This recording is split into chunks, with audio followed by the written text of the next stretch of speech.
Eh bien, bonsoir à tous. Ravi de vous retrouver, pour ceux qui étaient là tout à l'heure, plutôt dans la journée, pour parler donc du livre numérique. On va voir ce soir des objets et des œuvres assez différentes les unes des autres, mais qui participent de cette même volonté de créer des nouvelles expériences de lecture. On va voir ce que ça a pu donner dans le cas de ces... Notamment, on va voir donc 3 projets. Donc avec nos superbes intervenants, déjà je vais commencer par Julie Guillemot, qui est fondatrice de l'Imprimerie et qui a notamment travaillé avec Alexandre Allier à ma droite sur 2 projets qui nous montreront, donc Retour à Béziers et l'Élysée en scène, merci, je vais me tromper, vous avez peut-être sûrement entendu parler de ce documentaire sur les coulisses de l'Élysée qui est passé il y a quelques jours, et donc ça faisait partie du dispositif transmédia autour de cette œuvre.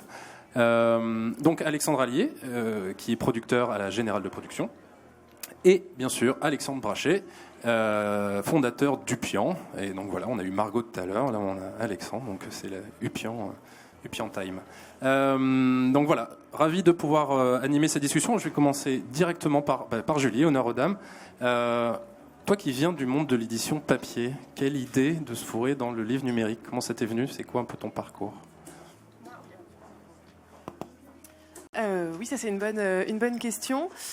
Comment ça m'est venu? C'est qu'à un moment, je me disais on était en train de rater complètement un tournant. Moi, je viens de l'édition, mais de l'édition illustrée de beaux livres. Et effectivement, je voyais les ventes baisser. Je me disais, est-ce que dans les habitudes, est-ce qu'on achète encore à part moi, un catalogue d'expo à 60 € qui pèse une tonne et qui est extraordinaire. Mais si j'ai envie d'aller plus loin, qu'est-ce que je peux avoir?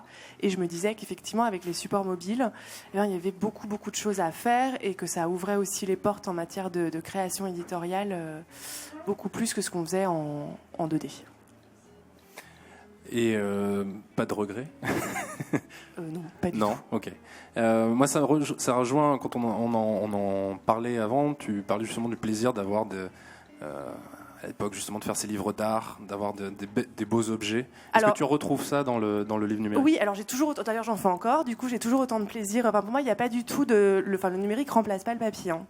Au contraire, c'est juste des choses en plus et ça ouvre d'autres portes, mais il n'y a pas d'exclusivité. Et je dirais même qu'en ce moment, la grande tendance dans l'édition, c'est la complémentarité. C'est de pouvoir coupler les objets, et les seuls objets justement numériques qui fonctionnent dans l'édition, ce sont ceux qui sont portés par des objets papier disponibles en librairie, parce que ça correspond encore aux usages actuels.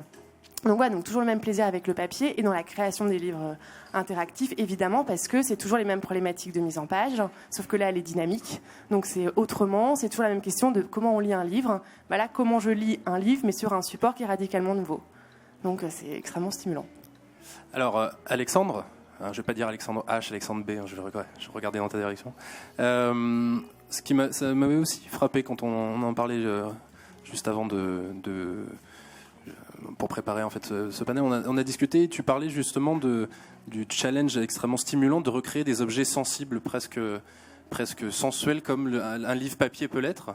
Est-ce que tu sens dans ces projets-là, notamment qu'on va voir, qu'on s'approche de quelque chose comme ça? Est-ce que tu es satisfait quelque part de ces expériences? Moi, on a 2 expériences qui sont 2 expériences avec des écrivains. Déjà, c'est vrai qu'on a fait une production originale avec Didier Deninx, qui est quand même un grand monsieur de la littérature, ou en tout cas une grosse écurie. Et l'un des enjeux, et je remercie Julie, l'un des enjeux, c'était de respecter la littérature, ou le livre, en tout cas l'objet livre. Donc c'est vraiment un objet, malgré sa dématérialisation, parce qu'en tout cas dans sa version tablette et téléphone, c'est un objet qui se touche, c'est presque, sensible, presque sensuel, et c'est un livre, parce que en l'occurrence sur Retour à Béziers, on avait une majeure qui était la nouvelle de Deninx. Sur Élysée en scène, c'est le même principe. On a une majeure qui est la typologie inventée par Christian Delporte et Sébastien Calvet pour décrypter la théâtralité présidentielle. Donc si on respecte cette dominante, enfin si on respecte, c'est juste notre petite expérience, oui, je considère que c'est un livre à part entière. Alors, pas complètement dans les chiffres d'audience, mais c'est un vrai livre. Voilà. On va revenir sur les questions de distribution forcément, et puis on va parler aussi du projet porté par Alexandre Brachet, Affaires sensibles. Mais peut-être juste avant, vu qu'on vient d'en parler, est-ce que vous voulez nous faire un petit tour des propriétaires de ces deux projets-là, donc de Retour à Béziers et de l'Élysée. Donc si on peut projeter ce qu'il y a sur l'écran, s'il vous plaît.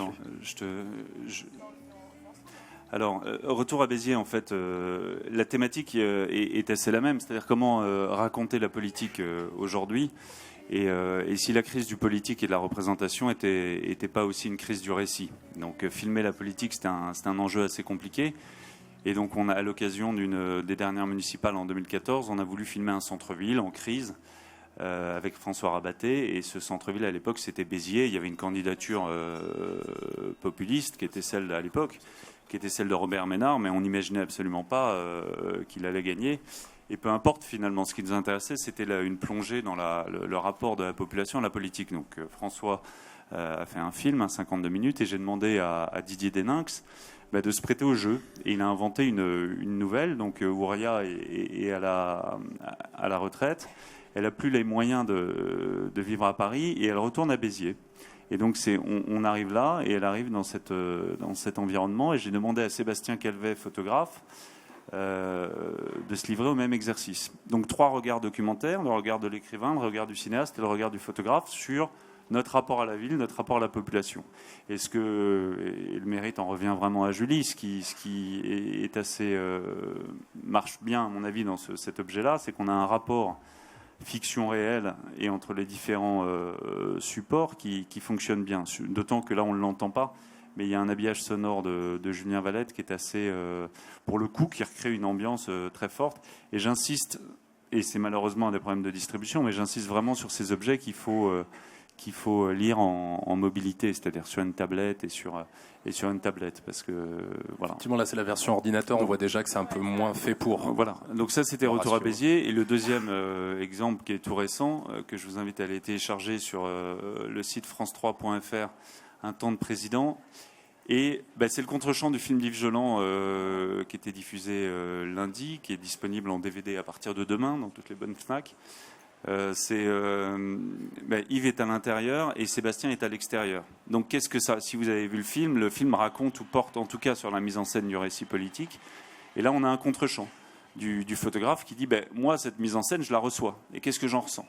Et Delporte, qui est un anthropologue des historiens des médias, se livre à une analyse, et à la fin, illustrant le thème, on a pu insérer une vidéo d'Yves. Alors sur un des chapitres, ça marche très bien, passe sur la tirade du Perron.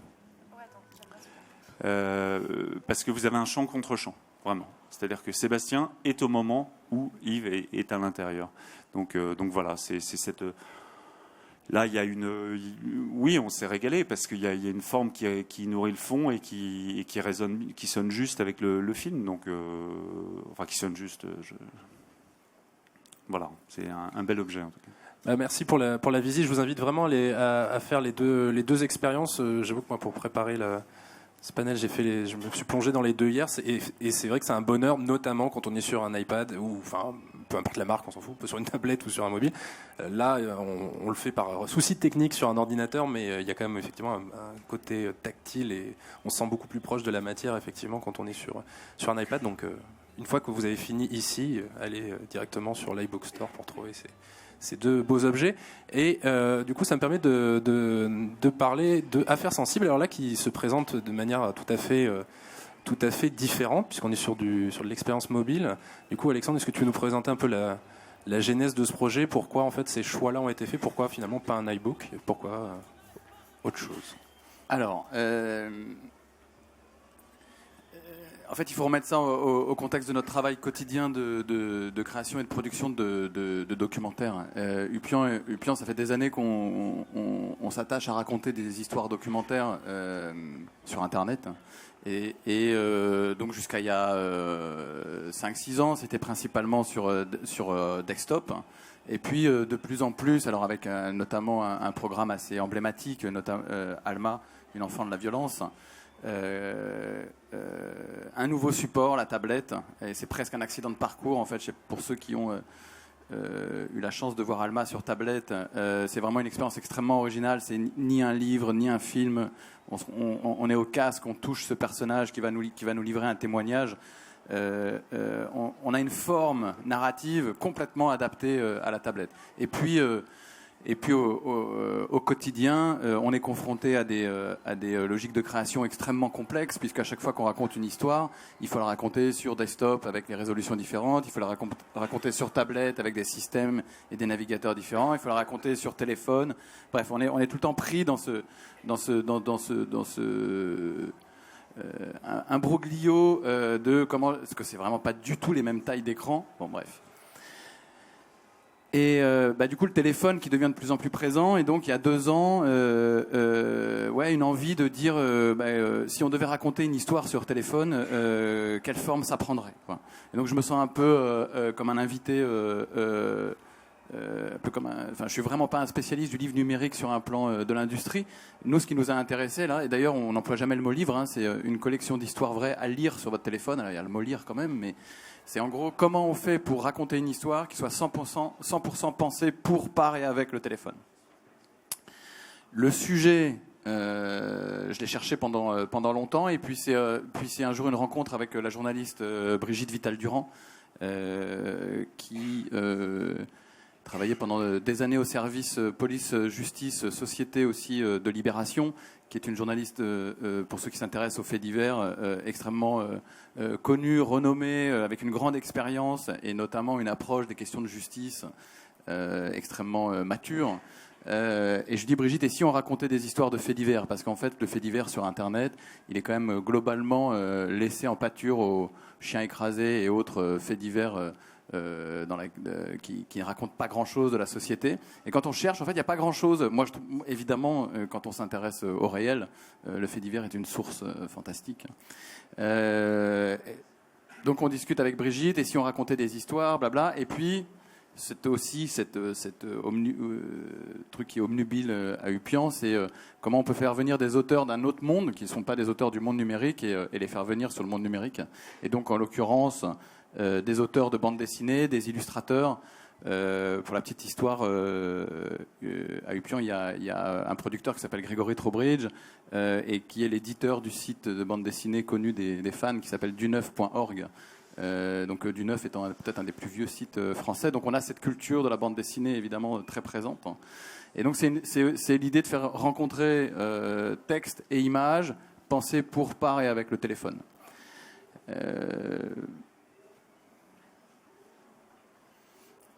Pourquoi l'avoir fait avec une radio, précisément? Alors justement, c'est avant même de trouver quelqu'un qui allait être capable de financer en partie cette aventure.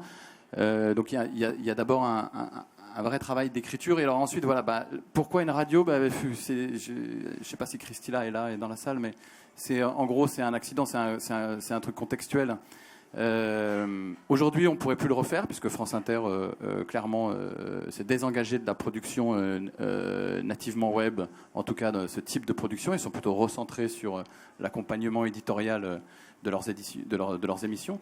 Mais il y a encore quelques mois, France Inter, et notamment sous l'impulsion de Joël Ronez et de Christila Hularcan, avait engagé une politique un peu comme un diffuseur, d'accompagner les nouvelles écritures et de faire émerger des auteurs, parce que évidemment une radio en ligne aujourd'hui, c'est pas juste du son, c'est évidemment plein d'autres choses, et que le sujet évidemment sur France Inter, il y a des très grandes émissions de justice, de faits divers, voilà. Donc on a été voir Christila, et elle s'est lancée dans l'aventure, et après c'est à peu près 1 an et demi ou 2 ans de travail. En gros, Affaires sensibles. Donc, et c'est ensuite que c'est vraiment sur le tard qu'on s'est couplé à l'émission de Fabrice Drouel, Affaires sensibles. Au départ, c'était plutôt pensé d'abord comme un objet à part entière. Et en fait, c'est pratiquement 2 ans de travail, oui. Mais ça, après, je vais peut-être en parler un peu plus tard.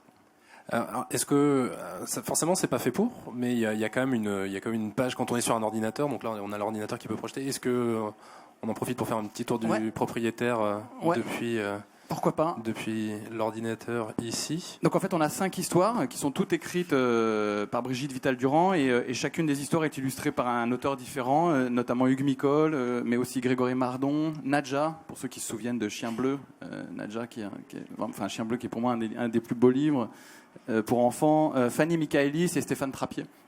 Et donc chacun évidemment amène une manière de dessiner, un découpage et une compréhension de qu'est-ce que c'est qu'une expérience de lecture sur écran, en tout cas pour le dessin, complètement différente. Et donc par exemple Hugues Micol ou Grégory Mardon, qui sont beaucoup plus habitués à des découpages détaillés, vont amener une expérience presque cinématographique.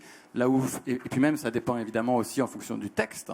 Là où Fanny Michaelis va être plus dans l'illustration et dans l'œuvre d'art, notamment parce qu'elle travaille sur l'histoire d'Émile Louis, avec un angle assez nouveau sur Émile Louis. Toutes les histoires sont aussi des enquêtes journalistiques. Et que Émile Louis a illustré, c'est extrêmement compliqué. Donc elle a été chercher du recul. On est vraiment sur du sur-mesure. Chaque histoire, chaque dessinateur qui amène un regard. J'insiste sur ce besoin et mais ce réel besoin de faire venir des auteurs, des gens qui ont des points de vue, des choses à partager. C'est ça qu'on cherche aujourd'hui. C'est au-delà de l'expérience et du gadget technologique. Je ne sais pas laquelle on peut visiter si vous voulez. C'est moi de le faire, ça Ouais, on va aller chercher. Donc là, on simule l'expérience sur un desktop. C'est plus une manière de donner envie pour découvrir. Évidemment, ça se regarde principalement sur un téléphone. Et parce qu'il y a justement ce geste complètement addictif. Il y a un seul geste pour découvrir toutes les histoires, qui est le pouce du bas vers le haut, on swipe, et qui va chercher, si on voudrait faire des associations, qui rappellent le fait de tourner une page. On est vraiment dans une posture... Et c'est qu'une fois terminé qu'on s'est aperçu que ça se rapprochait finalement beaucoup plus du livre que d'autres choses, parce que ça nous plonge dans on s'installe, on se recule, on peut télécharger l'histoire, et il y a un seul geste, donc on s'installe dans une temporalité de lecture.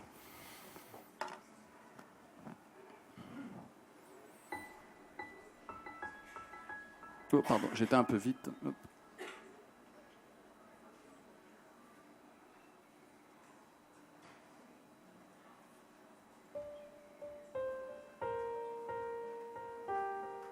La musique, c'est pas, ça fait pas partie du programme.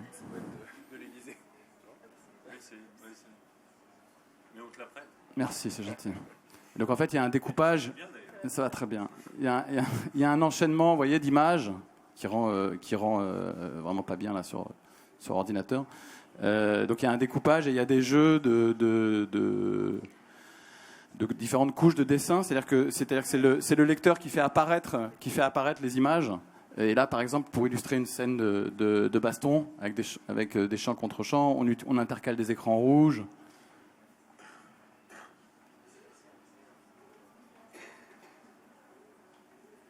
Donc c'est un gros boulot des dessinateurs. Là, par exemple, voilà, un escalier, on joue avec le scroll.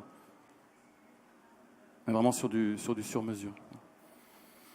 Effectivement, les 5 univers sont vraiment radicalement différents et très particulier. Donc encore une fois, je vous invite à y aller, c'est affaires-sensible.franceinter.fr si je ne m'abuse. Donc voilà, vous pouvez même le faire maintenant vu que c'est pour mobile, vous pouvez cesser d'écouter et regarder ça si vous voulez. Le choix d'être sur mobile et de pas être sur une application mobile ou un e-book j'imagine que c'est une question à la fois d'usage, mais peut-être aussi de capacité à toucher un public peut-être un peu plus large, de faire quelque chose qui soit plus facilement accessible. Alors ouais, il y a plusieurs raisons. E-book, je pense qu'on peut pas faire de sur-mesure comme ça. Enfin, c'est à mon avis un des sujets de cette table ronde. Comment on peut normer des séquences d'animation, d'apparition, de transition dans Affaires sensibles, il doit y en avoir, je sais pas, 200 différentes. Donc nous, on a construit un back-office spécifique. C'est un travail d'édition monstrueux en écriture, en dessin, en découpage. On passe par d'abord du document Word, puis des documents dessins, puis on rassemble tout dans un, on va dire, Keynote, puis on le passe en Flash pour tester ce que ça donne, puis on réexporte en JPEG, en PNG, pour remonter tout ça dans un back-office. C'est-à-dire à peu près la définition d'un truc qui n'a absolument aucun modèle économique, parce que ça doit coûter à la fin, je ne sais pas combien, mais c'est parce que c'est de toute façon la norme dans l'édition. Ce qui coûte le plus cher, c'est le travail d'édition et de production. Justement, c'est le travail d'auteur, d'accompagnement. etc. Mais donc ça, c'est absolument irreproductible dans un e-book. Une app, alors pourquoi c'est pas une app ? Déjà, on parle de cul beaucoup, on parle de meurtre, on parle même de pédophilie. Je n'ai pas spécialement envie de me colter un combat perdu d'avance avec Apple dans un premier temps. Et dans un deuxième temps, on est aussi dans une... À partir du moment où il y a un diffuseur comme France Inter, on ne fait pas ce qu'on veut. Voilà. Et puis troisièmement, oui, j'ai cette envie toujours, moi, du web libre, accessible, gratuit. Et pour moi, le web mobile, c'est quelque chose d'extrêmement important. En réalité, ça s'est avéré, mais on n'a pas parlé, Benjamin, mais je voulais t'inviter à m'interroger aussi pas mal sur les échecs, parce que finalement, en termes de distribution, le fait que ce soit juste une URL dédiée au mobile, ça nous a pas mal bloqué en termes de distribution, mais on en parlera tout à l'heure. Alors, juste avant de parler de distribution, effectivement, je t'ai vu réagir sur la flexibilité de l'e-book versus une expérience mobile. Tu n'es pas d'accord ? Sur l'EPUB 3, non, je pense qu'on peut le faire en EPUB 3. Alors l'EPUB 3, juste pour les gens qui ne savent pas. En fait, l'EPUB, c'est le MP3 du livre numérique. C'est le parent pauvre quand même du développement parce qu'il ne permet pas de faire tout ce qu'on peut faire avec une application. Mais il permet de faire quand même pas mal de choses. Donc, on peut vraiment s'amuser avec. Les deux projets qu'on a vus, c'est de l'EPUB 3. Oui, Fixlayout. On peut s'amuser, mais on ne peut pas faire de sur-mesure. Si, on fait ce qu'on veut. Après, il va être limité en termes de... C'est-à-dire que sur... Élysée, il tourne très bien, mais là, en plus, il n'y a pas de son, donc c'est pas bon. Moi, en vrai, je ne vois pas de difficulté sur l'EPUB 3. Après, l'EPUB 3 a des défauts, c'est-à-dire qu'en usage, par exemple, donc nous, on a fait d'autres choses sur Élysée, c'est-à-dire qu'on a rajouté ces flèches qui ne sont dans l'absolu pas nécessaires, parce que ça fonctionne comme ça, l'EPUB. Mais là, c'était en termes d'ergo, les gens ont tendance parfois à aller un peu vite sur l'EPUB comme une appli, et ça, l'EPUB, il change de page dans ces cas-là, donc quand on a ce scroll-là et ce scroll-là, ça peut poser problème. Donc on a pallié par ce système de flèches, mais il est capable de faire ça.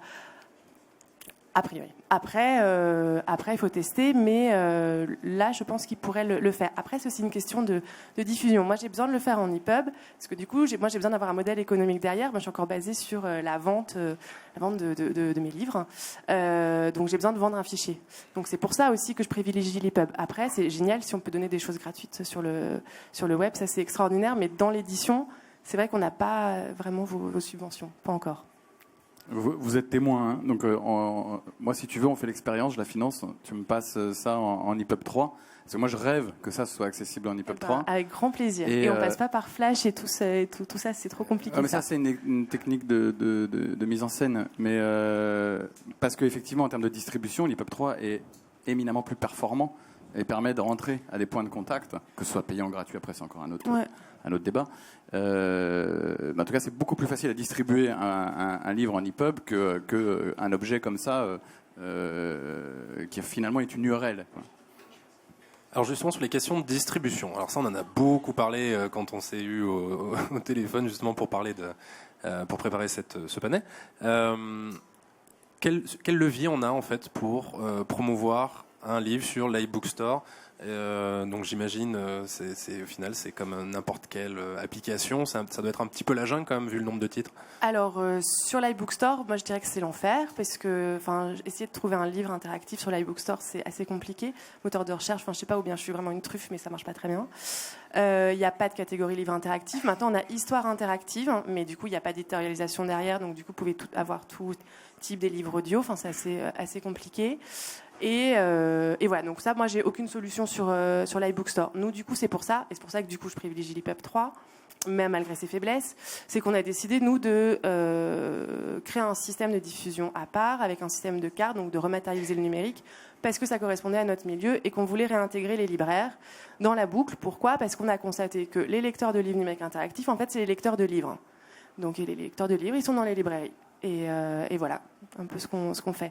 Donc ça, on ne pourrait pas le faire avec. Ça marche comment, ce système exactement de cartes ? C'est hyper simple. On imprime on fait des cartes, et vous avez un code d'activation unique. Vous achetez la carte, vous vous inscrivez, c'est comme un store. Après, vous avez votre bibliothèque personnelle et vous téléchargez votre livre.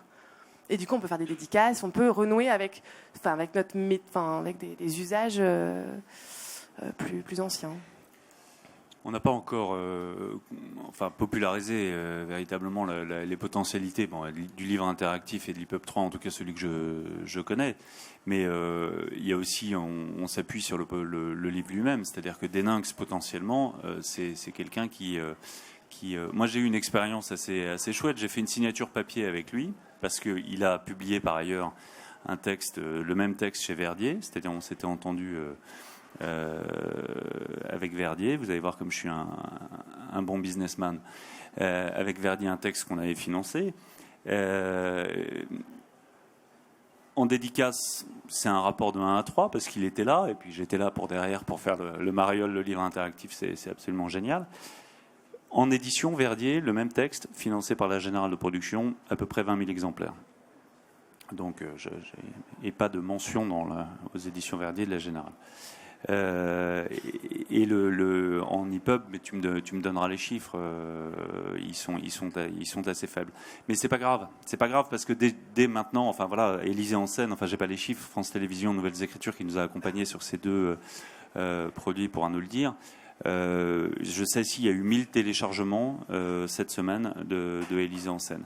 Donc c'est pas encore ça. 3 jours. Depuis 2-3 jours, un peu plus en réalité, mais c'est déjà pas mal. C'est déjà pas mal et ça va être exponentiel pourvu qu'on s'accroche pour le coup à une locomotive d'audience et de presse forte qui était le film Div.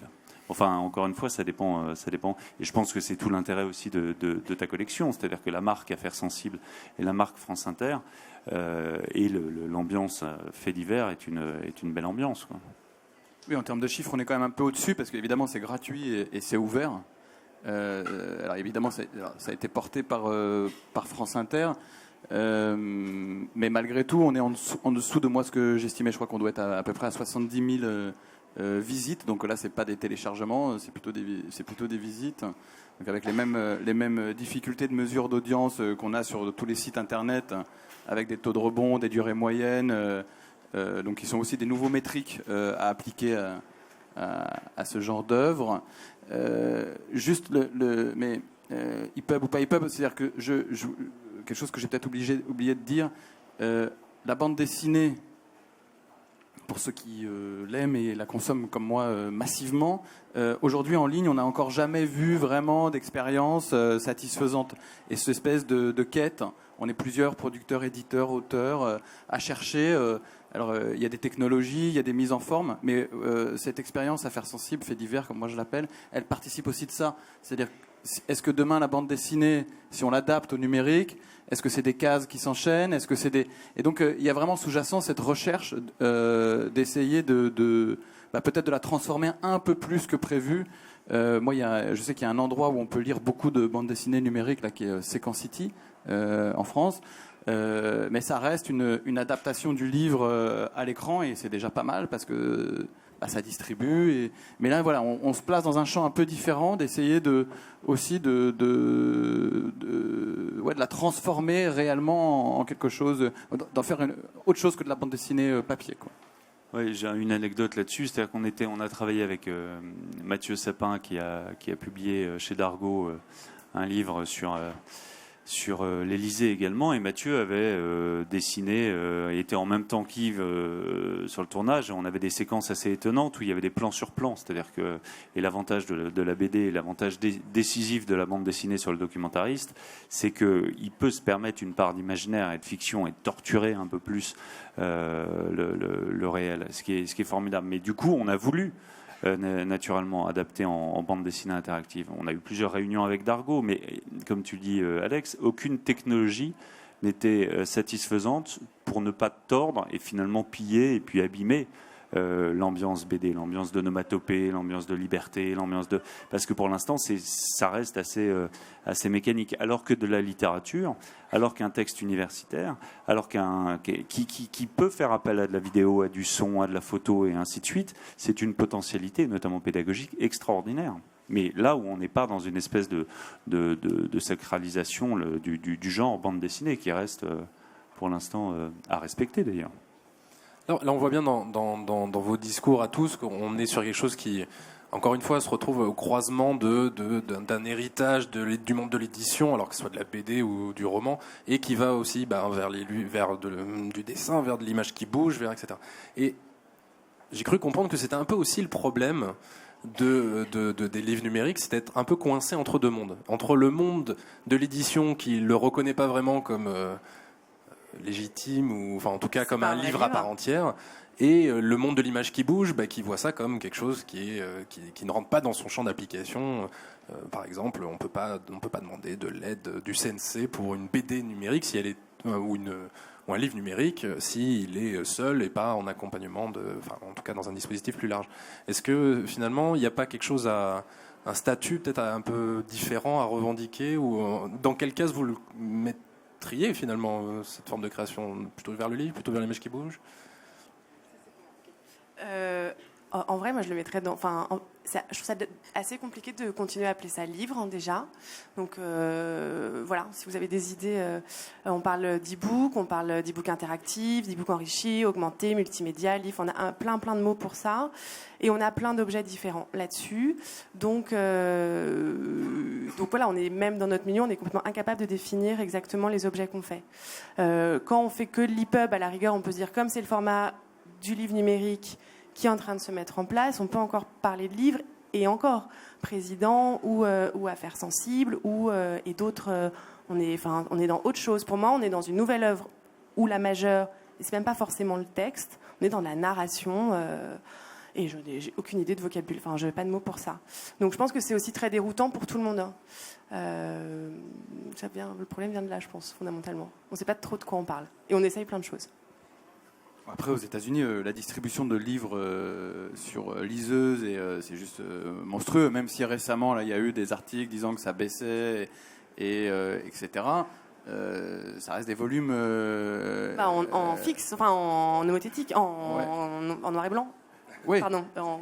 Et ce qui se vend beaucoup aux États-Unis, c'est plutôt du Kindle et des choses comme ça, juste du texte, que des livres très la reproduction du livre papier. Voilà. Là, c'est vrai que c'est vraiment spécifiquement sur l'interactif.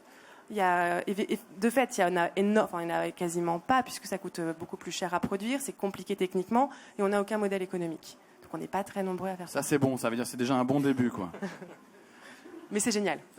Oui, mais comme la plupart des formes d'art au début en même temps. Mais pourtant, c'est ça qui est étrange, il n'y a pas de modèle économique. Enfin, pour le temps, un livre, même si il est numérique ou même si on l'appelle plus livre, etc., c'est quand même, pour le coup, un objet pour lequel il y a des habitudes d'achat. C'est pas, on va dire, faire payer un web documentaire, ça a été fait très peu de fois, et on peut tous à peu près s'accorder sur le fait que c'est compliqué, pas impossible, mais difficile parce que ça correspond pas à des usages. Là, il y a un iBook Store, un truc fait pour vendre, et pourtant, oui, on voit en France le volume des e-books est assez rikiki en comparaison des États-Unis, qui est un marché beaucoup plus développé là-dessus. Et j'imagine que le monde du livre interactif est encore plus restreint. Pourtant, c'est un des rares objets culturels numériques, on va dire, sur lesquels on peut mettre une valeur faciale. Et pourtant, ça n'a pas l'air de...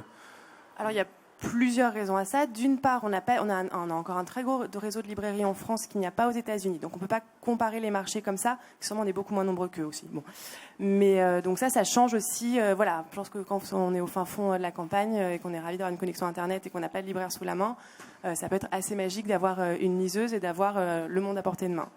Ensuite, on n'a aucun relais presse ni présentation réellement, à part ici, mais du livre numérique interactif. Moi, quand je fais des salons ou des choses comme ça, les gens ne savent absolument pas de quoi on parle. C'est pas parce que les gens sont équipés qu'ils vont chercher du contenu sur leur tablette. Ils l'utilisent pour regarder les photos, pas regarder ce que vous faites en fait. On regarde des photos, on va sur Facebook, on regarde ses mails, et encore quand on a compris qu'on pouvait avoir l'application mail. Et l'idée d'aller acheter du contenu dessus, en fait, c'est pas du tout répandu. Enfin, moi, je vois les gens, quand je leur dis vous pouvez télécharger une application ou télécharger un e-book, m'ouvrir des yeux comme ça, je peux faire ça avec mon iPad. Donc, il y a tout on sous-estime, je trouve, aussi les usages, en fait. C'est hyper récent et on est dans un microcosme. Donc, ça va prendre un peu de temps. Donc en gros, le public, quelque part, n'est pas encore tout à fait prêt à acclimater. Pour moi, il est prêt, parce qu'à chaque fois que je leur montre, c'est canon. Enfin, ça marche. Mais il va falloir à un moment aller vers eux, quoi. Et nous, tout seuls, on ne peut pas y arriver. Donc il faut aider un peu. Alors ça passe par l'aide de qui? Ça passe par l'aide des médias partenaires? Parce que vous avez quand même tous fait des projets avec des médias qui sont qui ont une force de frappe quand même non négligeable. Est-ce que la promotion, est-ce que l'accompagnement justement de la distribution de ces expériences-là a été satisfaisante selon vous, ou est-ce qu'il y a un manquement aussi au niveau des médias qui accompagnent les projets ? Non, déjà ils sont là, donc je vais pas en l'occurrence France Télévisions Nouvelles Écritures. Déjà ils sont dans le projet, en plus ils sont dans la salle, donc je vais pas me plaindre d'eux. Je les salue et je les remercie. Mais non, vraiment en plus, parce qu'il n'y a pas de. Mais du coup, n'empêche que le deuxième est un livre gratuit. Et ça, pour le coup, est-ce qu'un livre doit être gratuit ? Ça, c'est une autre question. Parce que je veux dire, c'est un texte inédit d'Héninx, c'est des photos inédites de Calvet, c'est un film, donc mais c'est une vraie question. Sur le modèle, oui, il faut à un moment soit un secteur qui le prenne en charge, mais ça peut être l'éducation aussi, l'éducation nationale, parce que les potentialités, encore une fois, de pouvoir conjuguer un son, un dessin, une photo, une vidéo et un texte, elle est ne serait-ce qu'en sémiologie ou tout ce que vous voulez. Enfin, j'en rêve. Donc, c'est potentiellement super. Donc, il peut y avoir d'autres partenaires institutionnels. Après, il y a effectivement un blocage du milieu de l'édition et du CNL qui est qu'on sent assez fort. C'est-à-dire que les éditeurs aidés aujourd'hui sont les éditeurs existants. Et ils sont debout sur les freins pour développer d'autres choses qu'un simple livre très simplement enrichi et qui n'a rien à voir avec les livres que propose l'imprimerie.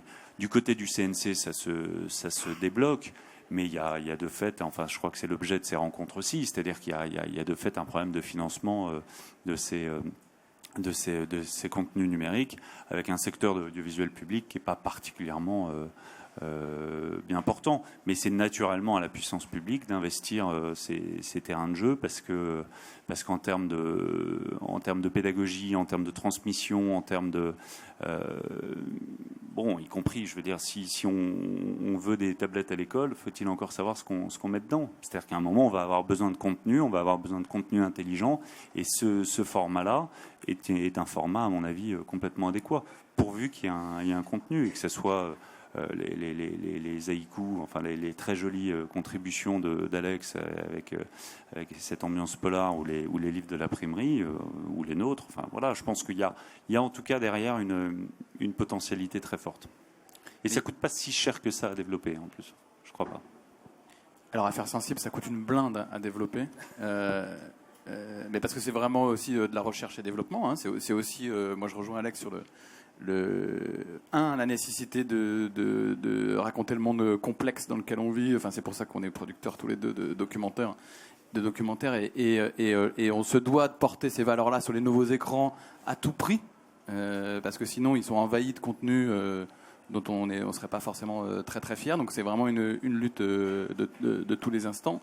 Après, il y a un enjeu de technologie, c'est-à-dire que la technologie EPUB, elle est extrêmement récente.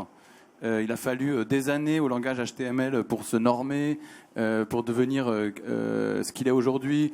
Et les débuts du HTML5 que tout le monde utilise aujourd'hui, ils ont commencé à être mis en place il y a presque 15 ans déjà.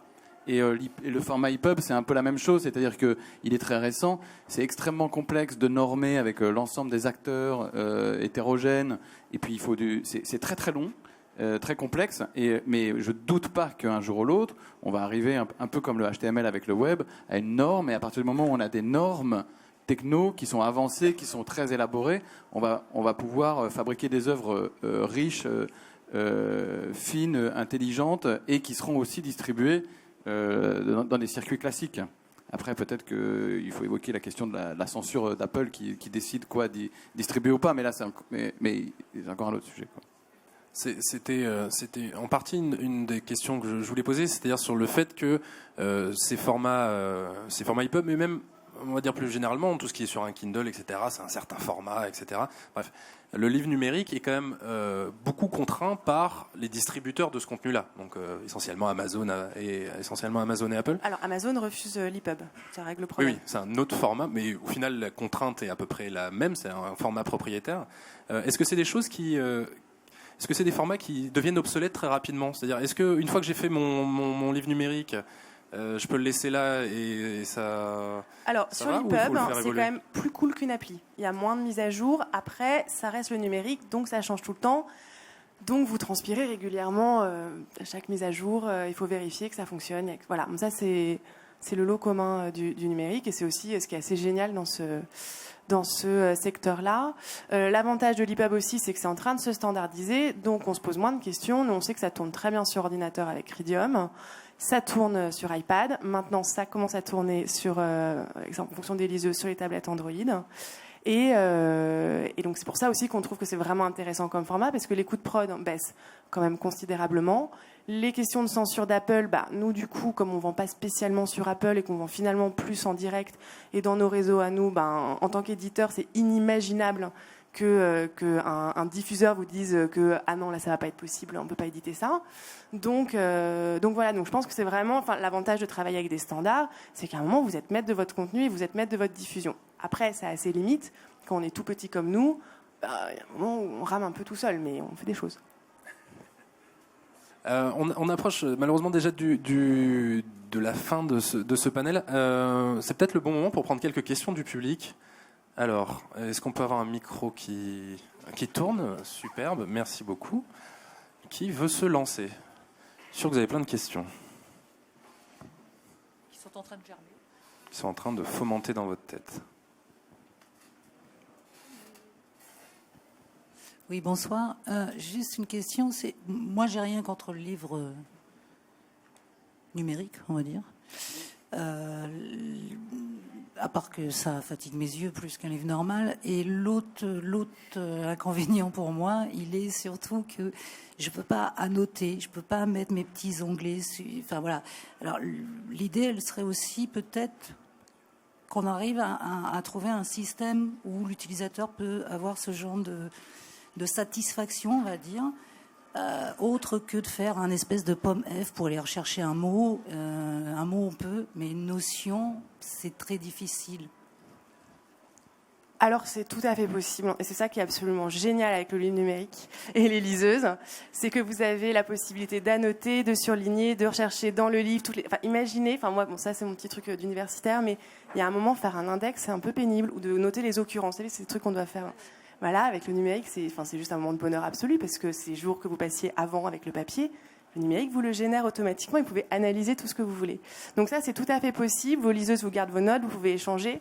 Et il y a même des gens qui travaillent sur la notion du livre social. Alors c'est un autre débat, mais c'est absolument passionnant sur justement ce côté, comment on peut partager entre lecteurs les annotations, comment je peux savoir où on en est dans le même livre. Voilà, il y a beaucoup de il y a des travaux de thèse et il y a des choses qui se mettent en place, qui sont déjà complètement en place là-dessus. Et ça, c'est vraiment extraordinaire. Surtout. Sur une liseuse, faudrait vous montrer. Ok, on va organiser un petit cours de manipulation de livres numériques juste après. Est-ce qu'il y a une autre question ou une autre réaction chez vous, messieurs? Non. Pardon.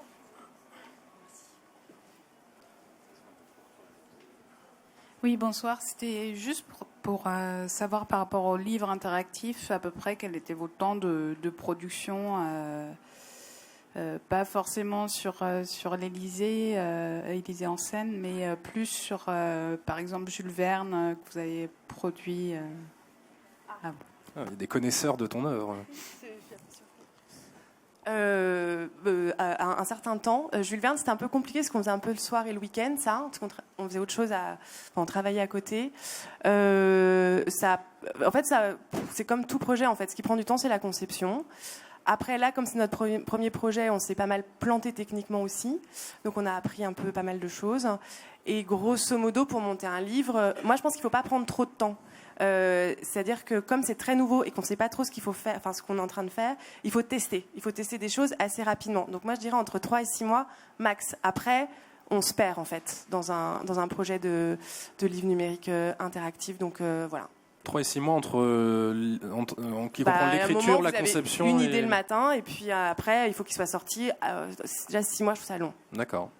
Alexandre, toi tu disais que c'était un projet relativement long à produire. Tu as dit 2 ans, mais c'est pas comparable. C'est pas vraiment un livre. On est plutôt sur un programme pensé pour le téléphone. voilà, donc c'est pas tout à fait comparable. Au final, ça donne une expérience de lecture, mais je le compare vraiment pas à un livre-objet comme ceux de Julie. Donc voilà, on est dans la recherche, on est dans le développement.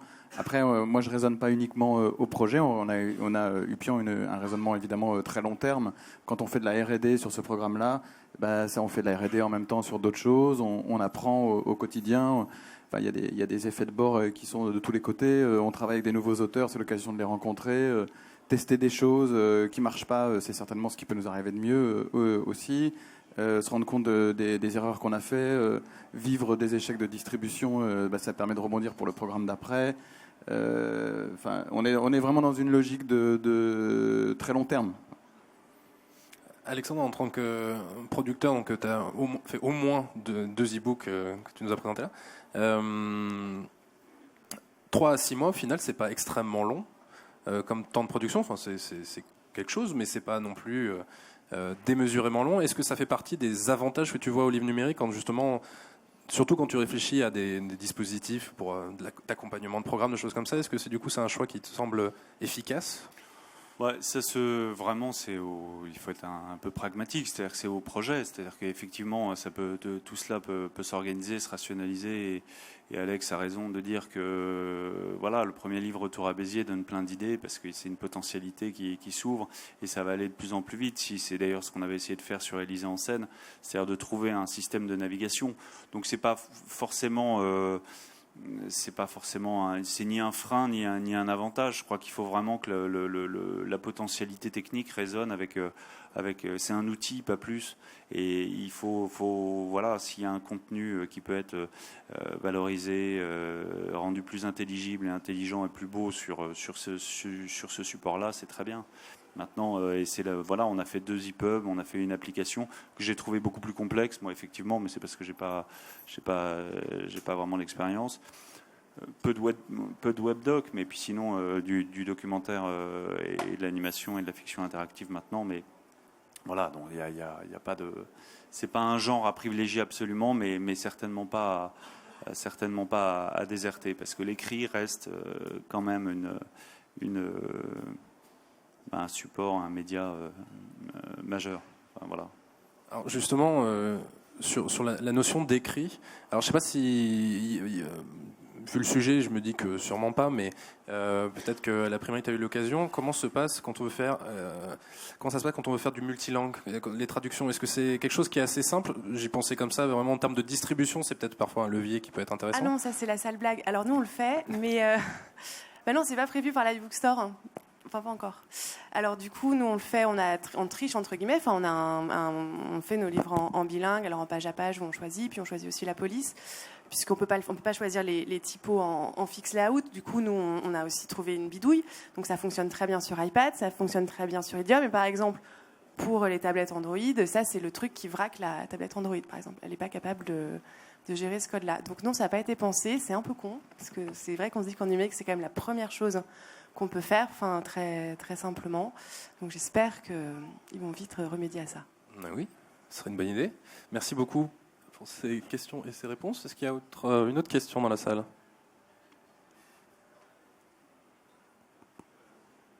Non, il n'y a rien que... Bon, ok. Parce que je ne vois pas 360, donc je ne suis pas au courant. Je ne vois rien non plus à l'horizon. Ok, très bien. Eh bien... on va pouvoir dire le petit mot de la fin. Merci à tous. Merci aux Alexandre et à Julie de nous avoir rejoints. J'espère que ça vous a donné envie de vous lancer dans ces expériences de livres numériques. Je suis pas sûr. C'est pas sûr, mais on verra. En tout cas, c'est très épanouissant visiblement et très intéressant. Donc, on sera ravis de présenter des livres numériques la prochaine fois, à la prochaine édition d'Allo Transmédia. Espérons. Bonne soirée à tous.